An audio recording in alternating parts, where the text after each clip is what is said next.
Hello दोस्तों, आज के वीडियो में हम लोग देखेंगे कि तांबा धातु की प्राप्ति कैसे की जाती है।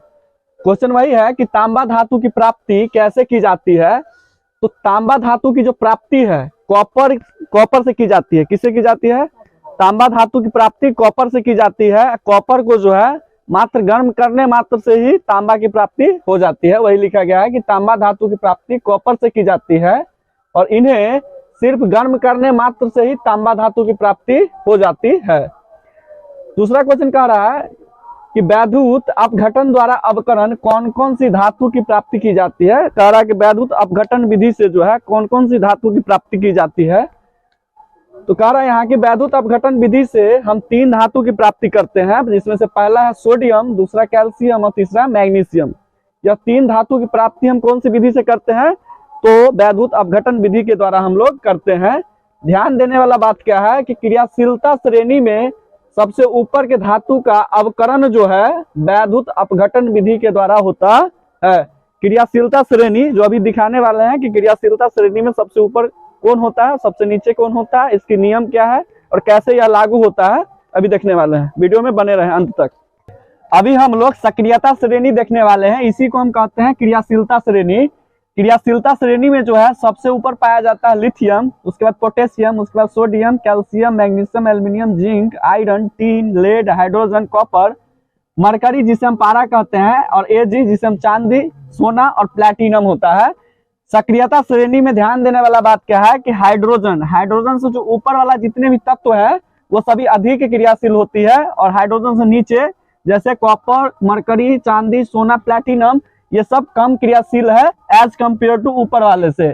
और एक चीज और ध्यान देने वाला बात है कि यह मैग्नीशियम जो है यह ठंडा जल से अभिक्रिया नहीं करता।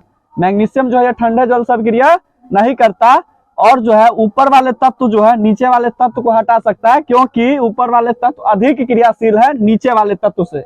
जैसे हम लेते हैं एग्जाम्पल सोडियम और कैल्शियम का, तो सोडियम जो है कैल्शियम को हटा सकता है, सोडियम जो है कैल्शियम को हटा सकता है, लेकिन कैल्शियम सोडियम को नहीं हटा सकता, क्योंकि सोडियम कैल्शियम से अधिक क्रियाशील है लेकिन कैल्शियम सोडियम से अधिक क्रियाशील नहीं है। तो ऐसे में कह सकते हैं कि सोडियम कैल्शियम को हटा सकता है लेकिन कैल्शियम सोडियम को नहीं हटा सकता। जैसे हम एक चीज और एग्जांपल लेते हैं, तो मैग्नीशियम है और टीन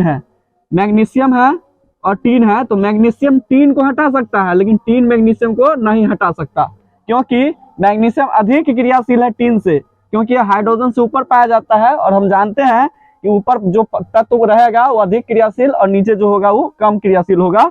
तो सक्रियता श्रेणी में जो ऊपर पाया जाएगा वो अधिक क्रियाशील और जो नीचे पाया जाएगा वो कम क्रियाशील होता है। अभी देखने वाले हैं कि विद्युत अपघटन विधि द्वारा अवकरण जो है कैसे की जाती है। वीडियो में अंत तक बने रहे। अभी हम देखने वाले हैं विद्युत अपघटन विधि द्वारा जो है अवकरण कैसे की जाती है। तो यह इस विधि में जो है अशुद्ध धातु का एनोड बनाते हैं तथा शुद्ध धातु का जो है हम लोग कैथोड बनाते हैं और फिर उसे धातु के विलयन में यानी कि मेटल के विलयन में जो है उसे हम घोल देते हैं, है ना, डुबा कर रख देते हैं और बैटरी से जोड़ देते हैं। बैटरी से जो है विद्युत धारा प्रवाहित कराई जाती है।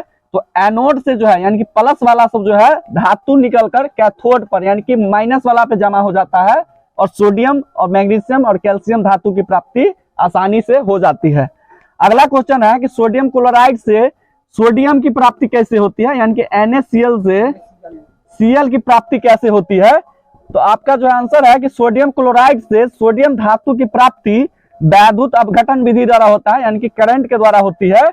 और इस विधि से सोडियम क्लोराइड के गलनांक को कम करने के लिए बाहर से कैल्शियम क्लोराइड को मिला दिया जाता है और इसके मिश्रण में जब विद्युत धारा प्रवाहित कराई जाती है तो सोडियम धातु कैथोड पर और क्लोरीन गैस जो है एनोड पे आके जमा हो जाती है और आसानी से जो है सोडियम धातु क्लोरीन गैस की प्राप्ति हो जाती है। जैसे यहाँ पे जो है रिएक्शन दिया गया है, यहाँ लिए है NaCl, वैद्युत अपघटन कराया गया है तो सोडियम जो है कहाँ आके जमा हो गया है, तो कैथोड पर, और क्लोरीन जो है आके जमा हो जाएगा एनोड पे, है ना, और आसानी से जो है सोडियम और क्लोरीन गैस की प्राप्ति हो जाएगी। धन्यवाद। आज के वीडियो को हम यहीं तक रखते हैं, मिलते हैं अगले वीडियो में।